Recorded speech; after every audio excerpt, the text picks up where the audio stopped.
نبی علی رسول الکریم۔ بر صغیر پاک و ہند کے جن علماء کرام کو اردو زبان میں قرآن مجید کی مکمل اور جامع تفسیر لکھنے کا شرف حاصل ہوا، ان میں حضرت علامہ عبدالحق حقانی دہلوی رحمۃ اللہ علیہ کا نام بہت نمایاں ہے۔ آپ کی تفسیر 8 جلدوں میں بتاریخ 4 شعبان سن 1314 ہجری میں مکمل ہوئی، گویا آج سے تقریباً 85 سال پہلے۔ اور آپ نے اپنی تفسیر کا خود جو نام رکھا وہ فتح المنان بے تفسیر القرآن تھا، لیکن لوگوں میں وہ تفسیر حقانی کے نام سے مشہور ہوئی، اس لیے ایک مصنف کا لقب حقانی تھا۔ اس وقت میں اسی تفسیر حقانی کا مختصر تعارف عرض کرنا چاہتا ہوں۔ دنیا کی جس زبان میں بھی قرآن مجید کی جتنی تفسیریں لکھی گئی ہیں، ان میں سے ہر تفسیر کی اپنی کچھ خصوصیات ہیں جو اس کو دوسری تفاسیر سے ممتاز کرتی ہیں، اور ہر تفسیر کا تعارف اس کی خصوصیات کے اظہار سے ہوتا ہے۔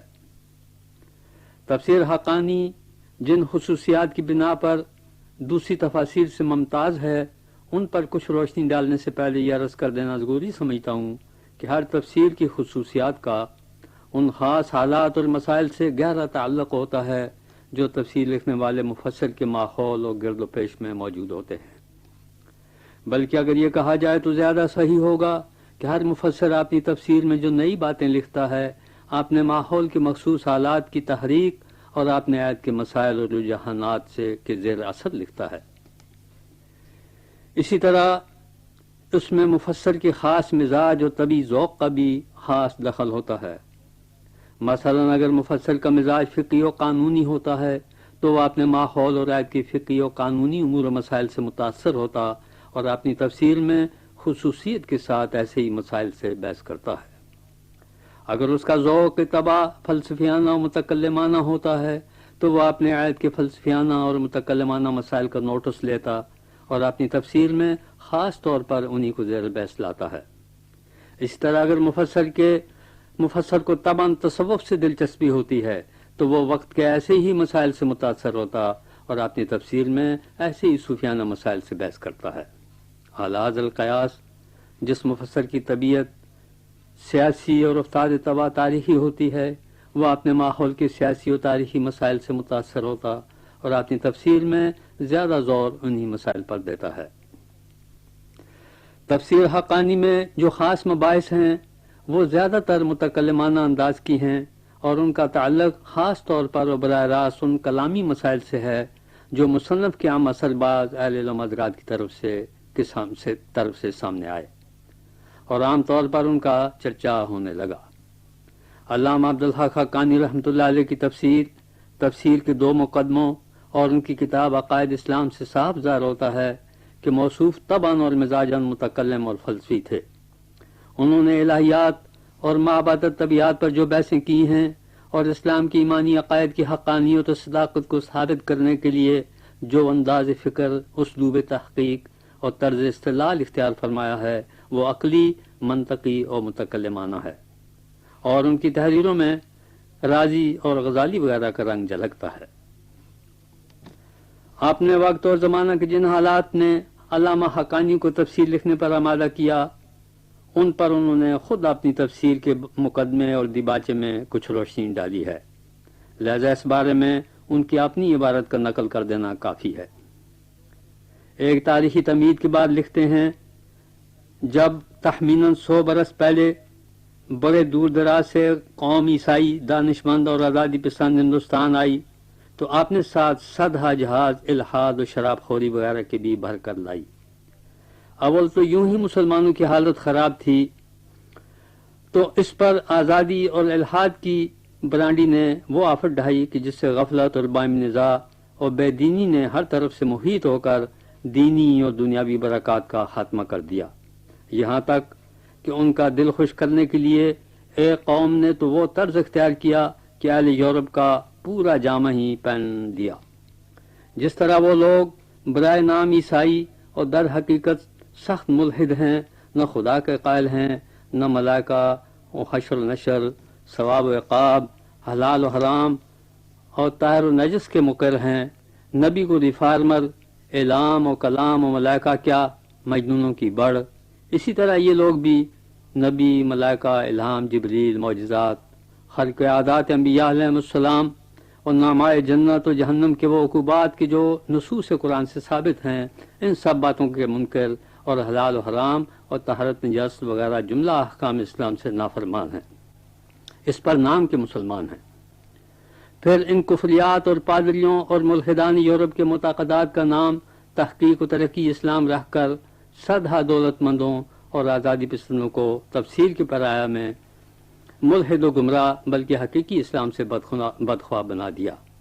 لہذا حمیت ایمانی اور اہل اسلام کی نفرسانی نے مجھ جیسے بے لیاقت کو مجبوراً اردو میں ایسی تفسیر لکھنے پر آمادہ کیا۔ علامہ حقانی رحمۃ اللہ علیہ کی اس عبارت سے واضح ہوتا ہے کہ انہوں نے یہ تفسیر ایسے لوگوں کے افکار و خیالات کے رد میں لکھی ہے جنہوں نے انگریز کے لائے ہوئے سائنسی اور مادی علوم و افکار سے متاثر ہو کر دین اسلام کی بعض ایسی تعلیمات کا انکار کیا جو ماورائے مخصوصات سے تعلق رکھتی اور عام آدمی کے عقل میں نہیں آ سکتی تھیں، یا پھر ان کو دور از کار تعویلات کے ذریعے مخصوصات کے دائرہ میں لانے اور عقل کے مطابق بنانے کی کوشش کی، جیسے معجزات انبیاء، فرشتے، جن و شیطان اور دوزخ و جنت وغیرہ۔ نتیجہ یہ ہوا کہ ان کا وہ مفہوم مطلب مسخ ہو کر رہ گیا جو 1300 سال پہلے سے چلا آ رہا تھا۔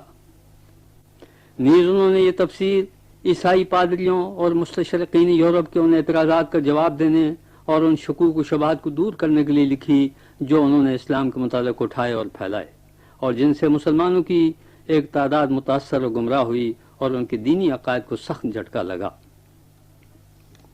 اسی طرح علامہ حقانی نے اپنی تفسیر میں جن خاص باتوں اور جن خصوصیات کا لحاظ رکھا ہے وہ بھی انہوں نے خود اپنی تفسیر کے مقدمہ کے آخر میں تحریر فرمائی ہیں۔ ان کی اپنی عبارت یہ ہے: اس کتاب میں روایت کو کتب حدیث سے اور درائد کو اس فن کے علماء محققین سے نہایت احتیاط کے طور پر لے کر جمع کیا ہے، اور چونکہ مقصود کلام ربانی کا لوگوں کو سمجھانا تھا اس لیے اس میں چند امور کی رعایت کی۔ نمبر 1، اردو زبان میں اصل مطلب قرآن کو واضح کیا۔ نمبر 2، شان نزول بروایت صحیحہ لکھا۔ نمبر 3، آیات احکام میں اول مسئلہ منسوسہ کو ذکر کر کے پھر اختلاف مجتہدین اور ان کے دلائل کو بیان کیا۔ نمبر 4، غیر ضروری سمجھ کر فقط ایک ہی قرأت کے موافق وجہ اعراب کو بیان کیا۔ نمبر 5، وجوہ مختلفہ میں سے ایک کو سب سے قوی سمجھ کر ذکر کیا۔ نمبر 6، معانی اور بلاغت کے متعلق نکات قرآنیہ کو ظاہر کیا۔ نمبر 7، کوئی حدیث بغیر سند کتب سیاستہ وغیرہ کے نہ لایا۔ نمبر 8، قصص میں جو کچھ بروایت صحیحہ یا کتب سابقہ سے ثابت ہے یا خود قرآن میں کئی جگہ بیان وارد ہے وہاں سے ملخص کر کے بیان کیا۔ نمبر 9، آیات میں ربط دیا۔ نمبر 10، مخالفین کی شکوک و شبہات جس قدر تاریخی واقعات یا مبدا معاد کے بابت وارد تھے سب کا جواب الزامی اور تحقیقی دیا۔ نمبر 11، اور نفس ترجمہ میں تفصیل کو 2 قوسوں کے بیچ میں لایا اور مقرر تفاسیر کی عبارت کے ترجمہ کرنے اور رتب و یابس قصے بڑھنے اور کسی خاص مذہب کے حق و ناحق تائید کرنے سے اجتناب کیا۔ لہذا یہ تفسیر علاوہ زمانہ حال کے متعلق باتوں کے سلف کی عمدہ تفاسیر کا لب لباب اور عجیب و غریب کتاب ہے۔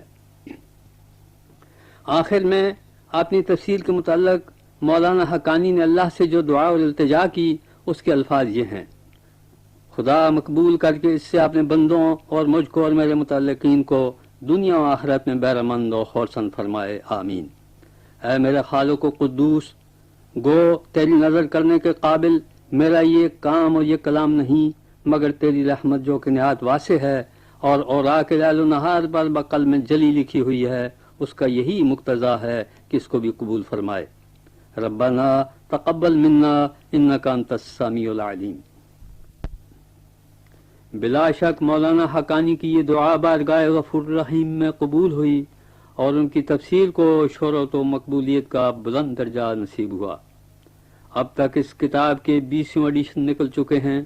اور اس سے لاکھ اردو دان اہل علم نے فائدہ اٹھایا ہے اور برابر فائدہ اٹھا رہے ہیں۔ اللہ تعالیٰ علامہ حقانی کو ان کی اس عظیم خدمت پر امت مسلمہ کی طرف سے عظیم اجر و ثواب عطا فرمائے، آمین۔